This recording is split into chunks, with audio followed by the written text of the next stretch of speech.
নমস্কার, ক্রিক বলে সকলকে স্বাগত। কালকে মরসুমে প্রথম ডার্বি হয়ে গেল। সেই ডার্বিতে মোহনবাগান 3-2 গোলে পরাজিত অভিজ্ঞতার কাছে। কালকে ইস্টবেঙ্গল দুজন ভবিষ্যৎকে দেখলাম। এক 37 বছর বয়স দেবজিৎ মজুমদার, আর একজন 27 বছর বয়স ফোয়াদ লাকড়া। নিজেদের খেলার মান এতটাই উন্নত করেছে যে জুনিয়রদের সঙ্গে ফুটবল খেলতে হচ্ছে। কালকে হয়তো শেষবারের মতো মাঠে দেখা গেছে, এরপর সারা সিজন বেঞ্চে বসে কাটাবে এই দুজন। প্রশ্ন থাকলো আপনাদের কাছে, কালকে ডার্বি ম্যাচটা খেলে কি প্রমাণ করতে চাইলেন? মোহনবাগান ম্যাচটা হেরে গেছে 3-2 গোলে।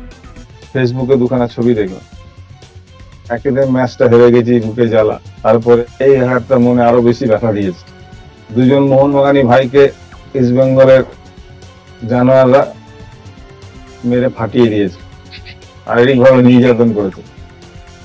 তো সেই সব ইস্টবেঙ্গল জানোয়ারদের বলি, আগামী ডার্বিতে তৈরি থাকিস।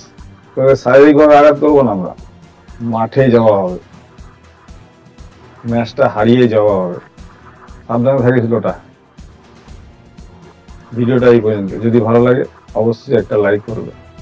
জয় মোহনবাগান।